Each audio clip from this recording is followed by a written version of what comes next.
suis très fière et je souhaite la bienvenue ici à Piochot. Donc non, je ne suis pas la châtelaine de ce beau domaine, un petit peu de regret quand même peut-être, mais simplement Madame le maire de Sainte-Rézérie. Donc mon nom est Jackie Galabrin-Boulbe, je suis élue depuis 2008 dans cette très belle commune. Il y a deux raisons pour lesquelles je suis présent avec vous. D'abord parce que pour ceux qui me connaissent, n'est-ce pas, Hussein, un ami de l'architecture contemporaine, je me précise, je m'empresse de le dire, je parle au maire de Vaillocès, avec qui nous parlons souvent de ces sujets-là, et la voisine. Et là, c'est le représentant de l'État qui, sans être doctrinaire, regarde en censeur, bien souvent, je le regrette, en censeur l'ensemble du territoire national et ultramarin.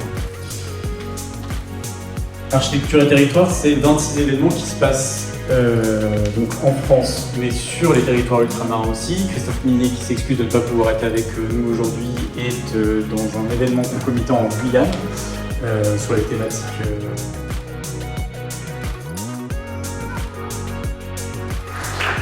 Donc je me présente, Caroline Delas, architecte dans les Hautes-Pyrénées, un peu loin d'ici, mais l'Occitanie est vaste. Et donc récemment élue vice-présidente de l'Ordre des architectes d'Occitanie. Donc je suis ravie d'ouvrir cette dernière journée pour nous d'architecture et territoire. Donc ici, c'est un lieu qui est construit de toutes pièces, entre guillemets. Gérard Bru, qui nous a fait l'honneur de sa présence en fin de matinée, est tombé amoureux de cette colline dans les années 80 et il a développé le domaine viticole jusqu'à ce que son raisin atteigne une qualité qui lui convenait. Bien évidemment hiérarchisés et territorialisés dans leur enjeu.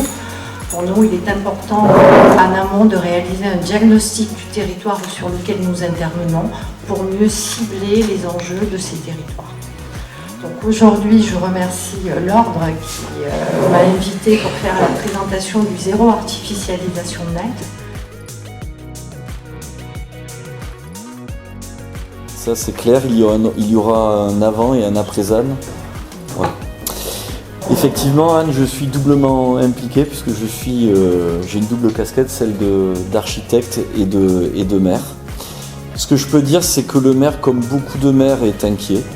J'ai pu me rendre compte que le débat est passionné. On a eu l'occasion avec Hussein d'en parler au dernier conseil des maires de la communauté de communes du Grand Pic Saint-Loup. Et voilà, on sent qu'il y a enfin, même dans la gestuelle, il y a vraiment quelque chose qui est compliqué.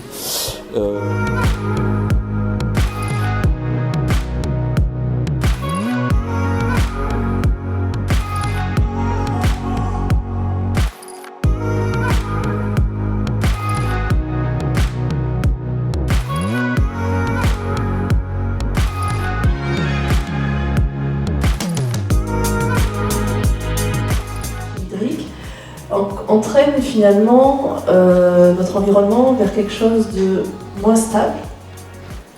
Or, une communauté humaine a besoin de stabilité climatique pour s'épanouir. Et donc, la question de l'adaptation est bien de comment absorber et réparer la versatilité du climat et des conditions de vie. Et moi, en tant qu'urbaniste, je pense que c'est la fonction essentielle de conseil que j'ai apportée aux élus.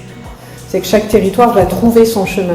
Et moi, je serais tentée de dire que chaque territoire va être amené à retrouver son chemin, puisqu'aujourd'hui, faire du ZAN, c'est ce qu'historiquement, tous les territoires ont pu être amenés à faire pendant des décennies avant cette course à échalote auprès de ce fameux pavillonnaire qui était le Graal du train, tel qu'on l'a vendu aux Français à partir du milieu des années 70.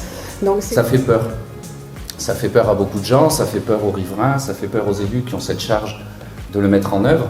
Ça fait peur à beaucoup de gens. Et je trouve que c'est normal que ça fasse peur parce qu'encore une fois, on a une façon de faire qui développe l'urbanisation depuis plusieurs décennies, qui s'essouffle, qui doit trouver un nouveau rebond et de s'appuyer sur de nouvelles façons de faire.